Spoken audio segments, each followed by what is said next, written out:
Warahmatullahi wabarakatuh. Waalaikumsalam. Alhamdulillahilladzi an'ama 'alaina wa hadana ila al-Islam wa ja'ala Ramadhana shahran mubarakan wa rahmatan lin-nas. Asyhadu an la ilaha illallah wahdahu la syarika lah wa asyhadu anna Muhammadan 'abduhu wa rasuluhu la nabiyya ba'd. Allahumma shalli 'ala sayyidina wa habibina wa syafi'ina wa maulana Muhammadin sallallahu alaihi wasallam wa ala alihi wa sahbihi ajma'in, amma ba'd. Bapak, ibu-ibu, para alim ulama, para tokoh, para asatidz, para muballighah, serta hadirin wal hadirat rahimakumullah. Alhamdulillah, puji syukur sembah sujud tunduk dan patuh kita semata-mata hanya kepada Allah Jalla Jalaluhu, Rabb yang Maha Pengasih, tak pilih kasih, Maha Penyayang, tak pandang sayang. Dalam arti terkadang kita selaku hambanya taat, terkadang juga maksiat, tetapi Allah terus menerus tiada henti-hentinya memberikan nikmat dan karunia yang hingga kepada kita. Baik nikmat iman, nikmat Islam, serta masih banyak nikmat yang tidak mampu kita menghitungnya, termasuk di dalamnya nikmat bulan suci Ramadan yang alhamdulillah kita semua masih diberikan kesempatan untuk berada di dalamnya. Dan insya Allah kita akan masuk di sehari dua hari lagi nuzulul Quran, dan insya Allah mudah-mudahan Allah panjangkan umur kita, Allah berikan kekuatan dan kesehatan hingga kita sampai di akhir Ramadan nanti. Insya Allah terima semua siang dan qiyam kita dan Ramadan kita, amin ya rabbal alamin. Salawat dan salam semoga senantiasa tercurah limpahkan kehadirat junjungan kita, uswah wa qudwatuna, panutan kaum muslimin, imamul muttaqin, baginda sayyiduna Muhammad sallallahu alaihi wasallam. Manusia mulia yang kemuliaannya dimuliakan oleh yang maha mulia, yang membawa agama yang mulia dengan ajaran-ajarannya yang mulia, hingga mengangkat kita manusia dari jahiliyah menjadi mulia. Dan alhamdulillah kita diajarkan kemuliaan-kemuliaan di bulan yang mulia ini. Kita disatukan di tempat yang mulia ini. Semoga kelak kita dipersatukan lagi di tempat paling mulia, surganya Allah Subhanahu wa taala, bersama-sama dengan kasih kita semua manusia paling mulia Nabi besar Muhammad sallallahu alaihi wasallam. Mudah-mudahan Allah istiqomahkan kita dalam iman Islam ini hingga Allah cabut nyawa kita dalam keadaan husnul khawatimah. Amin ya rabbal alamin.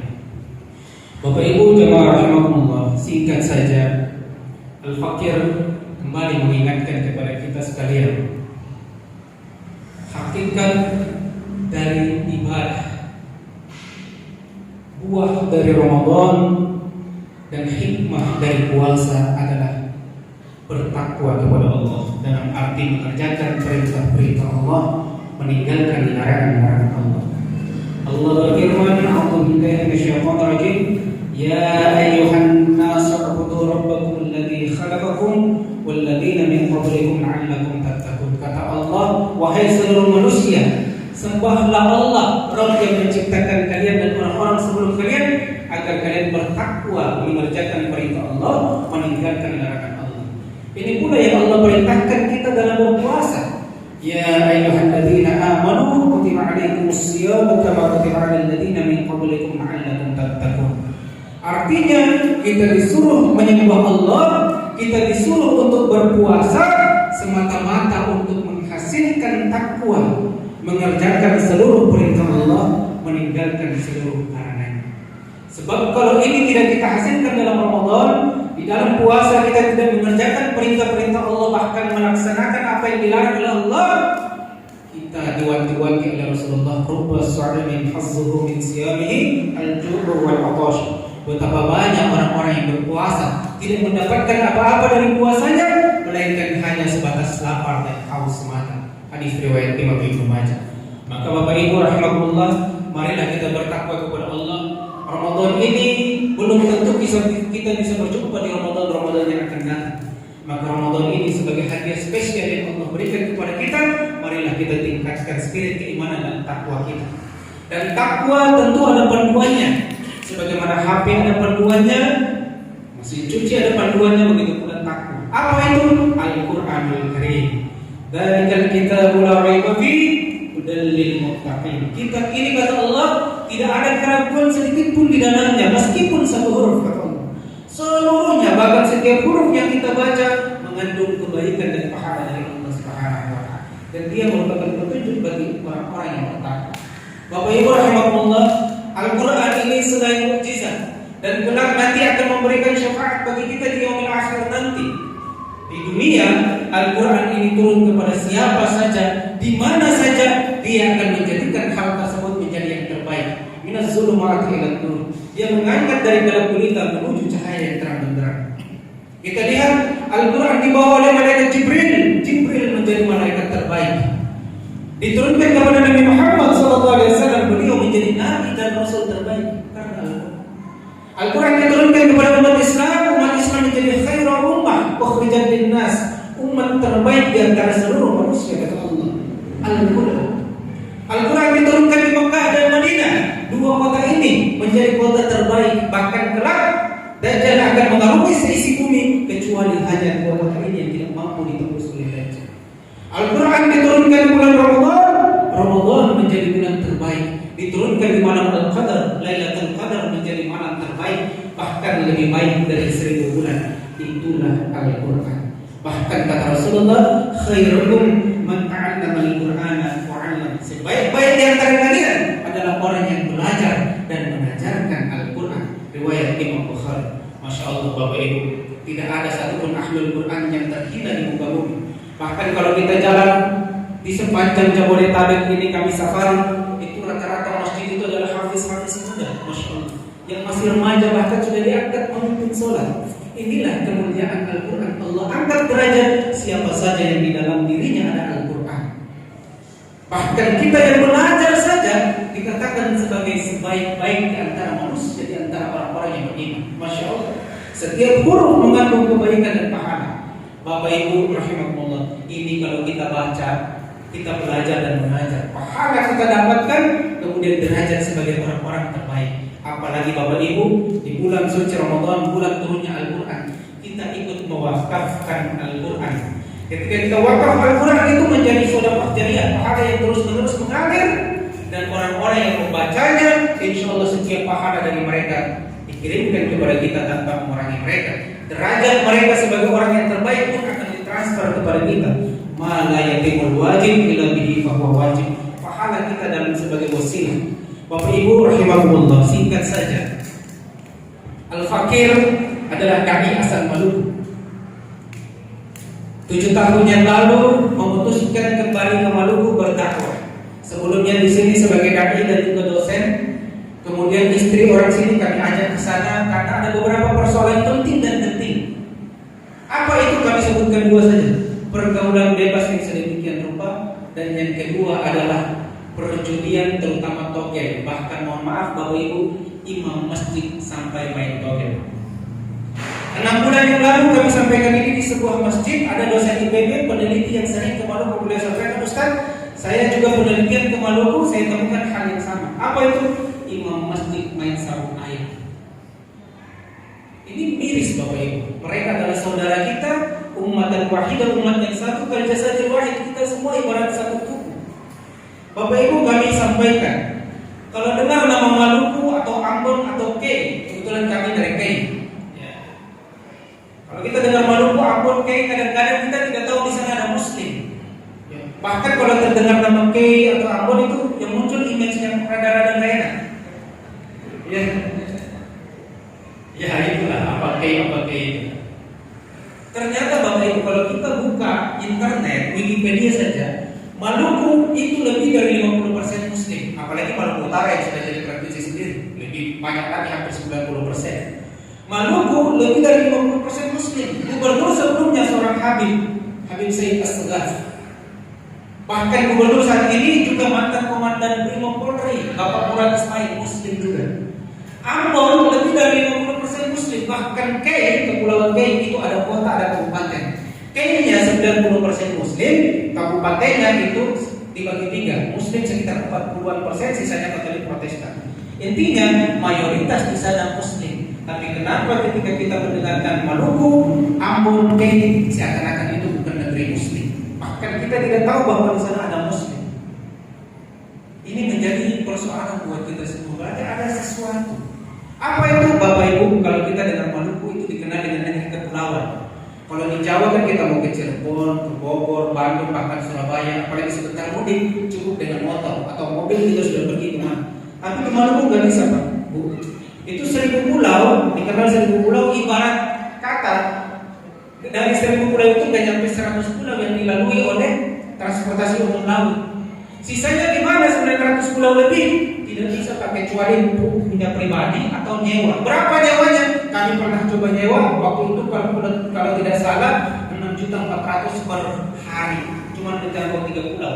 Karena waktu itu ada satu pulau yang isinya 1 desa, ada satu pulau yang isinya 2 desa, dan ada satu pulau yang isinya 3 desa.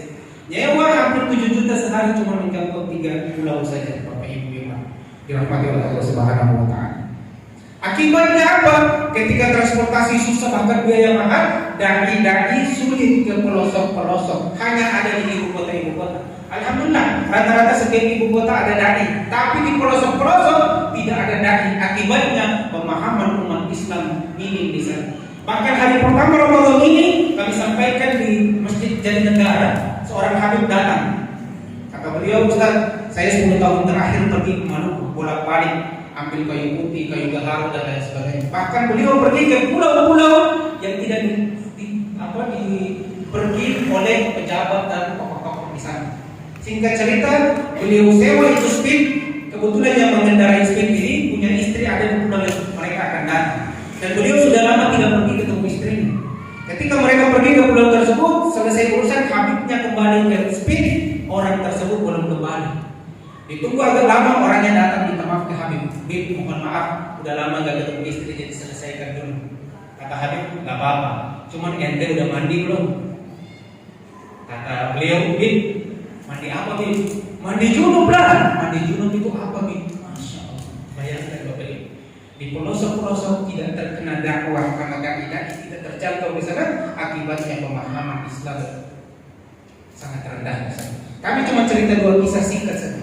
Yang pertama Bapak Ibu, kalau di sini alhamdulillah sholat 5 waktu penuh, di sana enggak sholat 5 waktu kosong, terutama di pulau-pulau. Itu rata-rata kosong. Kenapa? Imamnya melaut, nelayan cari duit, cari nafkah.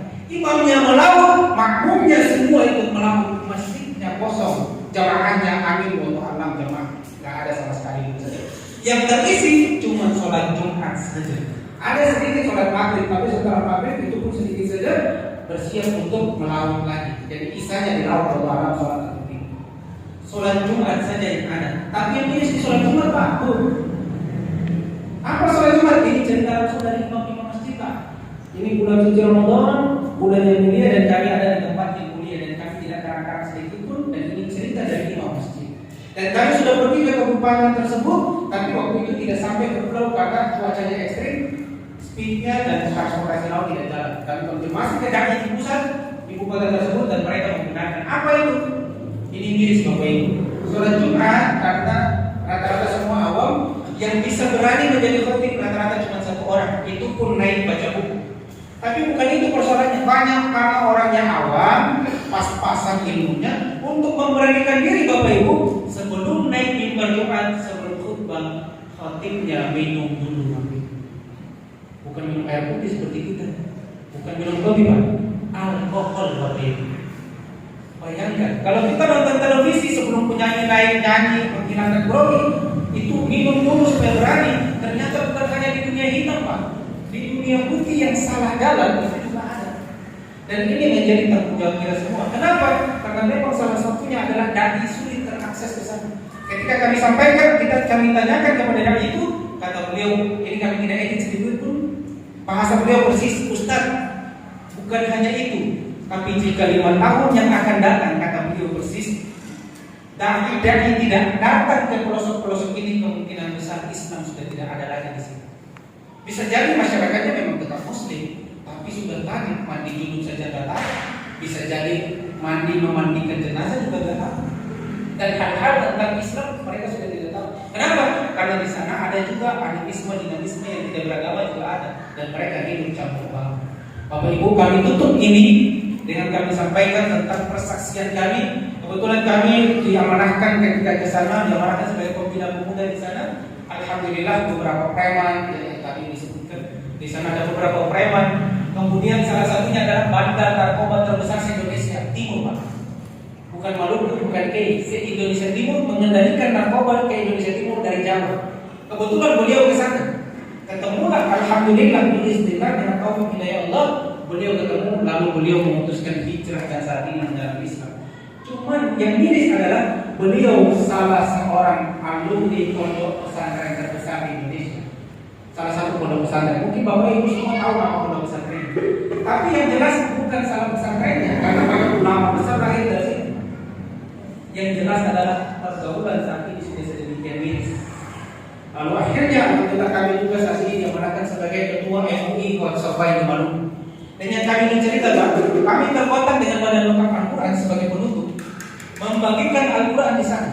Alhamdulillah dengan wakaf Bapak Ibu untuk distribusi Al-Quran kami bisa menjangkau beberapa pulau. Alhamdulillah, meskipun tidak semuanya karena ratusan pulau, tapi sudah cukup lumayan banyak. Kami sudah menjangkau beberapa pulau dan di sana Pak, meskipun masyarakat cukup keras, cukup macam-macam, tapi mereka paling menghargai Al-Quran dan habaib. Makanya kami pergi bawa Al-Quran disambut oleh semua pihak, Masya Allah.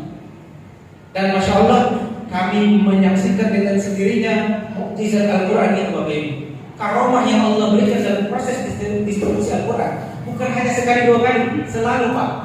Bahkan Bapak Ibu, kami pergi bagi Al-Quran itu lintas kabupaten, lintas pulau, semua kapal, bahkan speed, kapal besar, kapal very speed yang mahal itu semuanya menggratiskan Pak. Masya Allah. Kami pergi bawa Al-Quran, bayar mereka nggak mau. Akhirnya kami pergi bagi Al-Quran selesai Pak. Begitu Al-Quran selesai kami balik disuruh bayar Pak. Masya Allah. Pergi bawa Al-Quran gratis, balik nggak bawa Al-Quran bayar Pak. Masya Allah. Yang kedua, yang terakhir sebagai penutup, ini Masya Allah, kami pergi ombak di Maluku tuh Pak, rata-rata 2 sampai 4 meter. 2 sampai 4 meter Pak. Itu Masya Allah tinggi, bahkan kapal feri nggak berani lewat. Dan Masya Allah selama kami bawa ombak itu tenang. Kami pernah bawa, begitu kami sampai di sana pagi, baliknya Al-Quran habis Pak. Ombak menunjukkan wajah aslinya Pak. 2 sampai 4 meter. Jangankan kami orang Maluku rata-rata semuanya bisa berenang sebagai besar jago nyelam. Tapi begitu ketemu ombak besar Pak, jangankan kami yang sipil Pak, tentara di sebelah kami muntah-muntah. Baru saat itu saya baru tahu ternyata tentara juga bisa muntah Pak. Masya Allah. Itu muntah-muntah tentara, kami pun muntah-muntah Pak. Kami ditelepon Ustaz, gelombang berikut Direktur BBA ikut mau membagikan Al-Quran bukan hanya di ibu kota tapi di pulau-pulau. Kami pusing waktu itu Pak, Masya Allah. Ini gimana kita saja dapat gelombang ini? Tapi singkat cerita kami putuskan sebuah strategi lagi Pak, nggak main-main strategi. Bagaimana caranya menaklukkan laut? Maka kami temukan sebuah strategi, apa itu? Pergi bawa Al-Quran, di mana kita kembali habiskan Pak. Sisakan 1-200. Masya Allah Pak, sampai dengan terakhir kali Pak, setiap kali kami bawa Al-Quran, bolak-balik Allah bedukkan di laut, tidak ada sedikit pun Pak. Bahkan terakhir kami bagi Al-Quran itu di musim timur Pak. Kalau musim barat kan akhirnya kencang terus, jadi kita bisa tahu selatnya. Musim timur itu tenang, tiba-tiba ombak, makanya nelayan yang berani melaut, harga ikan melonjak. Maka kami tetapkan strategi itu, Masya Allah. Bismillah, laut betul dan sampai terakhir kami bagi. Bukan hanya sekali 2 kali, selalu dan setiap kami bawa Al-Quran, laut selalu Allah temukan. Dan itu kami kompak, harus dengan keyakinan penuh. Berkat Al-Quran, insya Allah, Allah pasti akan menemukan laut. Jangankan hanya menemukan laut, dibelah laut itu saja Allah. Maka kami cukup menyampaikan sampai di sini saja. Terakhir kami tutup dengan At-Taubah ayat 111. Allah berfirman, "Innallaha ashtara minal mu'minina anfusahum wa amwalahum bi anna lahumul jannah." Kata Allah, inna, sungguh benar-benar betul-betul Allah beli dari setiap mukmin itu diri mereka, anfusahum, dan harta mereka, wa amwalahum bi anna lahumul jannah. Allah bayar dengan surganya Allah. Dan inilah sebaik-baiknya jual beli dengan Allah, transaksi yang tidak ada kerugian di dalamnya. Maka di bulan suci Ramadan, bulan spesial turunnya Al-Quran ini, kami mengajak, kami tidak meminta tapi memberikan kesempatan bersama-sama. Kalau bukan kita, siapa lagi yang peduli terhadap agama dan saudara-saudara kita, akidah saudara-saudara kita. Di saat orang-orang berbondong-bondong ingin mengeluarkan mereka dari Islam, maka kalau tidak ada kepedulian dari saudara-saudara kita, maka ini tentu menjadi persoalan penting. Bukan hanya di Maluku, di Nusa Tenggara, Sulawesi, semuanya ada. Tapi pada saat ini karena kami diminta datang dari Maluku untuk menyampaikan, maka kami mengajak Bapak Ibu, apalagi ini bulan Ramadan, marilah bisa berwakaf atas nama diri sendiri, bisa juga atas nama orang tua yang sudah meninggal. Di dalam Al-Quran terjemahan atau mushaf itu nanti disertakan nama, supaya selain pahala mengalir, juga nama yang ada di situ mudah-mudahan bisa didoakan supaya doa itu juga mengalir terus-menerus. Mudah-mudahan bermanfaat. Insyaallah wakaf ini nanti ada pada wakaf Al-Quran, Bapak Ibu bisa langsung pergi berwakaf secara langsung atau transfer atau juga yang lain, bisa juga ditanyakan lebih detail kepada Bapak. Kurang lebihnya mohon maaf, kepada Allah kami mohon ampun. Jazakumullahu khairan wa syukran katsiran ala husni ihtimamikum. Billahi taufiq wal hidayah wa ridha wal hidayah wa lakum minkum. Assalamualaikum warahmatullahi wabarakatuh.